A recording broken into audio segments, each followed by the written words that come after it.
Ya, tadi kenapa saya tantang Mas Roy? Karena saya sudah siapkan juga duit di sini 10 juta buat Mas Roy. Bisa buktikan itu asli atau tidak. Kreativitas. Saya ingin tantang, ya. Saya buat ini. Coba Kalau Mas Roy bisa tunjukkan malam ini yang palsu, saya kasih 10 juta ini. Tapi kalau nggak bisa, berarti kan omon-omon. Karena saya lihat Mas Roy ini cocok logis saja gitu loh.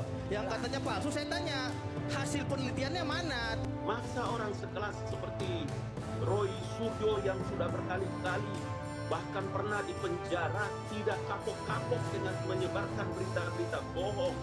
Ilmuwan apa kalian? Penelitian apa kalian yang penuh hujatan dan caci maki? Apakah peneliti dengan cara begitu? Nggak mungkin, Andro. Dia tidak berdiri sendiri ini barang.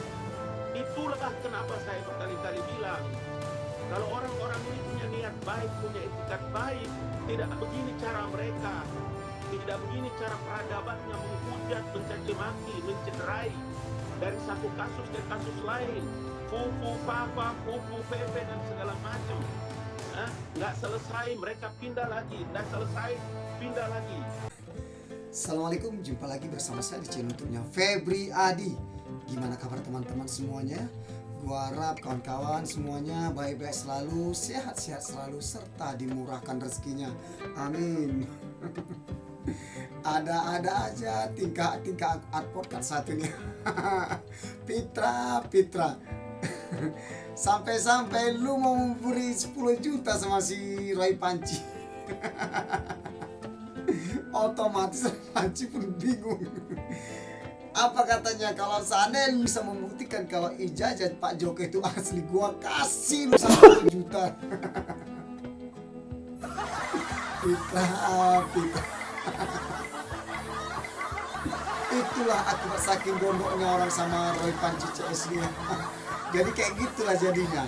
Sudah benar-benar dibilang oleh Barreskrim itu asli, identik, itu kan sama dengan asli. Udah dicocokkan sama kawan-kawan semuanya. Sama UGM sudah mengatakan kalau itu asli. Dia apa lagi? Maunya Siro-Siro itu maunya kepribadian dia. Yang iyanya dia ini udah salah, udah takut. Jadi ya dibilangnya itu palsu. Salah. Maunya perbuatan dia, tingkah dia itu benar semuanya di mata hukum, ya kan? Nggak tahu dia hukum itu berbicara yang benar. Alih-alih hampir adu jotos. Oke, baiklah kawan-kawan semuanya. Bagi teman-teman yang pertama kali menonton video itu saya, jangan lupa kawan-kawannya di subscribe dan di like, kawan-kawan di like, serta di komen kawan-kawannya, di komen di kolom komentar kawan-kawannya. Dan gak usahlah kita banyak bacot-bacot lagi, banyak kecek-kecek lagi. Yuk, mari kita saksikan videonya. Jadi kenapa saya tanya? Sekarang Mas, gimana? Tunggu ya. Tadi kenapa saya tantang Mas Roy? Karena saya sudah siapkan juga duit di sini 10 juta buat Mas Roy. Bisa buktikan itu asli atau tidak. Kreativitas. Saya ingin tantang, ya. Saya buat ini. Kalau Mas Roy bisa tunjukkan malam ini yang palsu, saya kasih 10 juta ini. Tapi kalau nggak bisa, berarti kan omon-omon. Karena saya lihat Mas Roy ini cocok logis saja gitu loh. Yang katanya palsu, saya tanya hasil penelitiannya mana? Tunjukin dong hasil penelitiannya. Sayangnya saya kajiannya apa? Ya iyalah, sementara ijazah aslinya di tangan Pak Jokowi. Dia apa yang diperiksanya? Ini bukan pakar teletamika, pakar teletabis nih. Terus Panci nih. Otaknya otak Panci, otak dungu. Terus kita lihat kan gitu. Skripsinya minggu lalu. Terus satu lagi, saya ingin menjawab Bung Rismon dulu yang katanya. Sebentar Mas, ini saya jawab dulu. Iya, tunggu dulu. Saya jawab dulu. Jadi dari situ ya Mas Roy aja melihatnya itu bukan dari Pak Jokowi langsung yang memiliki hak. Itu adalah Justru hak orang dia, ini harus kena. Mas yang Roy ini, ya Mas Roy itu karena dia hanya tidak melihat dapat dari dulu. sumber resmi. Mas Roy itu hanya bisa membandingkan dengan foto ijazah yang tersebar di media sosial. Kan begitu. Satunya saya pegang itu membandingkan. Satunya saya pegang primary fotokopi evidence dengan Mas. fotokopi. Enggak. Kalau fotokopi dengan fotokopi itu nggak akan ada nilai pembuktiannya. Salah. Sebagaimana kok salah? Saya pegang Tidak pernah diperlihatkan Pak Jokowi ijazahnya. saya pegang skripsi asli. Saya pegang skripsinya. Ijazah di sini baca dong Pak. Itu apa tulisannya itu? Ijazah. Ijazah tidak bisa terbit tanpa ada skripsi. Masa orang sekelas seperti Roy Suryo yang sudah berkali-kali bahkan pernah dipenjara tidak kapok-kapok dengan menyebarkan berita-berita bohong. Ilmuwan apa kalian? Penelitian apa kalian yang penuh hujatan dan caci maki. Apakah peneliti dengan cara begitu? Nggak mungkin, Andro. Dia tidak berdiri sendiri ini barang. Betul. Itulah kenapa saya berkali-kali bilang, kalau orang-orang ini punya niat baik, punya etikat baik, tidak begini cara mereka. Tidak begini cara peradabannya menghujat, mencaci maki, mencederai. Dari satu kasus ke kasus lain. Fufu, fafa, fufu, fefe, dan segala macam. Nggak selesai, mereka pindah lagi. Nggak selesai, pindah lagi. Bagaimana caranya mereka menjatuhkan harkat dan martabat Jokowi dan keluarganya tidak selesai-selesai. Masa orang sekelas seperti Roy Suryo yang sudah berkali-kali bahkan pernah dipenjara tidak kapok-kapok dengan menyebarkan berita-berita bohong. Ilmuwan apa kalian? Penelitian apa kalian? Orang tuh ilmu abal-abal. Yang penuh hujatan dan caci maki. Apakah peneliti dengan cara begitu? Nggak mungkin, Andro. Dia tidak berdiri sendiri ini barang. Itulah kenapa saya berkali-kali bilang, kalau orang-orang ini punya niat baik, punya etikat baik, tidak begini cara mereka. Tidak begini cara peradabannya menghujat, mencaci maki, mencederai. Dari satu kasus ke kasus lain. Fufu, fafa, fufu, fefe, dan segala macam. Nggak selesai, mereka pindah lagi. Nggak selesai, pindah lagi. Bagaimana caranya mereka menjatuhkan harkat dan martabat Jokowi dan keluarganya tidak selesai-selesai. Sakit jiwa ini, sakit jiwa tapi dipamerkan di ruang publik. Dan media massa memberikan kalian panggung. Memamerkan kegilaan kalian itu. Orang sakit jiwa diundang di ILC, di Inews. Ini untuk media-media juga nih ya. Tolong media-media, orang-orang gila seperti Tifa, Roy, Egy Sujana, Fadila. Itu orang gila semuanya itu, ada-ada, ngarang-ngarang orang halu. Kenapa diberi panggung? Saya awali dari Bung Aiman tadi yang menyatakan bahwa asumsinya, nggak mungkin dong orang berani bawa ijazah kalau tidak asli kepada polisi. Yes. Itu kalau kita rakyat kecil, berbeda dengan Jokowi. Oke. Justru kebalikannya, Jokowi itu ditakuti polisi. Sehingga kita lihat kronologisnya. 30 April 2025, Saudara Joko Widodo membuat laporan di Polda Metro Jaya dan langsung keluar nomor LP. Sementara TPUA membuat laporan di Barreskrim Mabes Polri Desember 2024 tidak diterbitkan LP. Baru kemudian setelah ada proses di Polda Metro Jaya, baru kemudian ditindaklanjuti. Itu bukan diterbitkan LP, hanya tindak lanjut Dumas kepada laporan informasi yang pada 6 Mei 2025 salah satu klien kami Saudara Rizal Fadilah dipanggil, diambil keterangan dalam kerangka klarifikasi terkait Dumas. Sekali lagi, Dumas bukan Pro Justisia berdasarkan LP. Ini bukti bahwa polisi lebih takut kepada Saudara Joko Widodo sehingga menindaklanjuti dengan cepat, sementara laporan dari TPUA tidak ditindaklanjuti. Itu clear. Menindaklanjuti dengan cepat. Jadi laporannya gimana?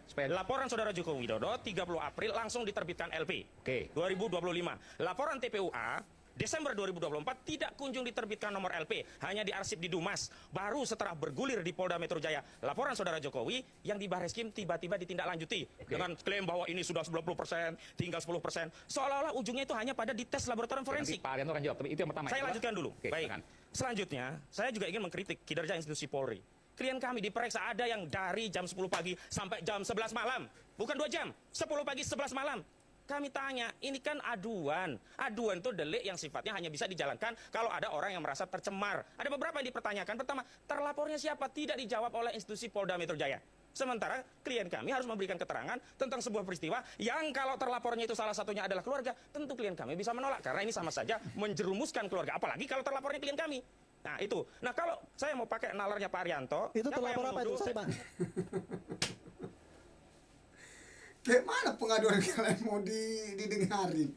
Kalian nuduh orang punya ijazah palsu. Sementara bukti dari kalian tuh mana kalau ijazah itu palsu? Cobalah buktikanlah. Buktikanlah kalau seandainya benar-benar ijazah itu palsu. Saya kurang jelas ya. Yang dikatakan terlapornya itu siapa, dalam LP atau Dumas yang mana itu? Terlapor tuh di LP Polda Metro Jaya yang disebutkan oleh Kabid Humas Polda Metro Jaya, itu sudah muncul inisial. Tetapi begitu ditanya dalam proses pemeriksaan tidak diketahui masih dalam penyelidikan. Saya lanjutkan. Selanjutnya, klien kami mencoba mempersoalkan melalui kami surat resmi ke Polda Metro Jaya. Kan Pak Jokowi, Saudara Joko Widodo berulang kali menyatakan, saya merasa dihina sehina-hinanya, saya merasa direndahkan serendah-rendahnya karena jasa saya dituduh palsu. Artinya apa? Dia menyatakan ini orang mencemarkan. Maka mengikuti logika Pak Arianto, Saudara Jokowi harus memberikan bukti di Polda Metro Jaya bahwa ada orang yang mencemarkan dirinya yang menyebut ijazah palsu. Dan bukti itu adalah ijazah aslinya. Sehingga ijazah asli itu harusnya disita di Polda Metro Jaya, bukan malah mengantarkan ke Bareskrim. Yang ketiga, ini kan delik aduan. Kami sudah protes. Kalau delik aduan itu terkait pasal 310 KUHP, 311 KUHP, 27A Undang-Undang ITE relevan. Kenapa? Karena ini delik yang sifatnya pencemaran dan penyerangan kehormatan melalui ITE. Tapi tiba-tiba diselundupkan pasal 35, 32. Lah kami pertanyakan apa masalahnya?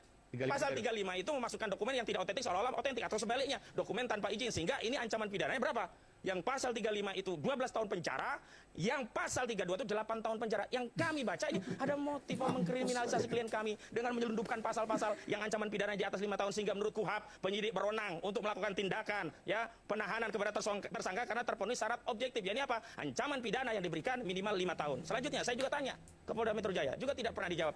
Peristiwa apa yang dipersoalkan pada klien kami saat dimintai klarifikasi 26 Maret 2025? Tidak dijawab.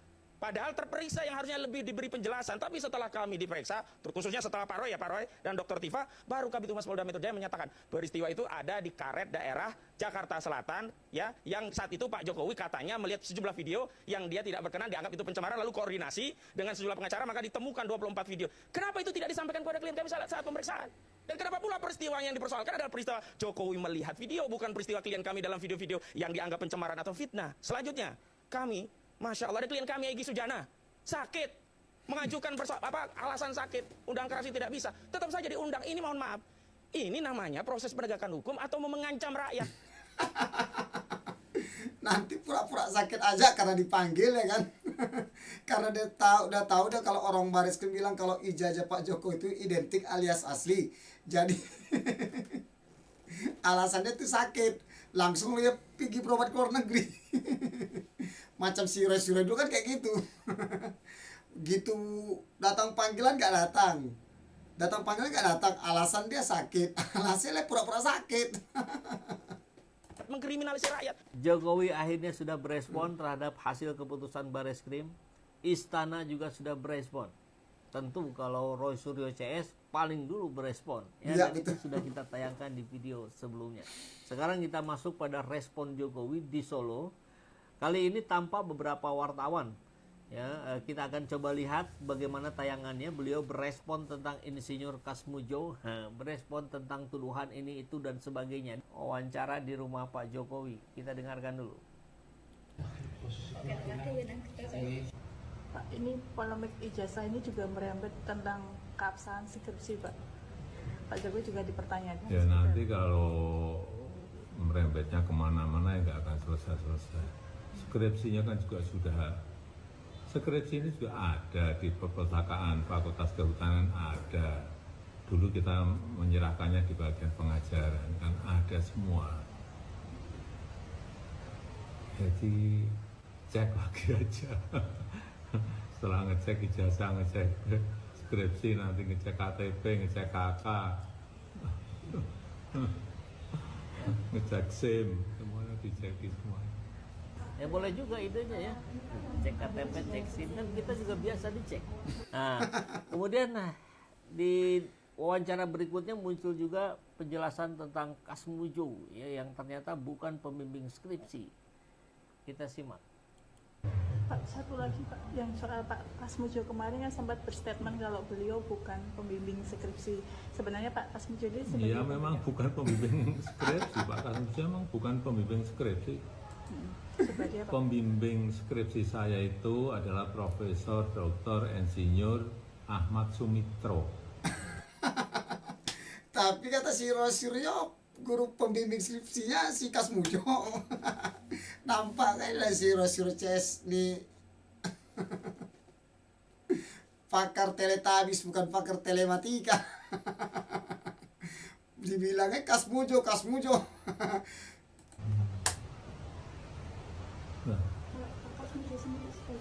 Ya, pembimbing akademis. Memang tidak ada penjelasan yang lain-lain, hanya menyampaikan ya itu memang bukan pembimbing skripsi, dia pembimbing akademik. Nah, bukan hanya Jokowi yang merespon usulan ini, tapi istana juga ya, Mensesnek angkat bicara. Coba kita lihat. Karena kalau bagi kami ya tentunya kita itu lebih fokus ke bekerja. Mari kita semua ini benar-benar fokus untuk menjalankan tugas kita, ya, bekerja sebaik-baiknya untuk masyarakat. Ya. Kita kurangi hal-hal yang kurang produktif, gitu, kurang berdampak.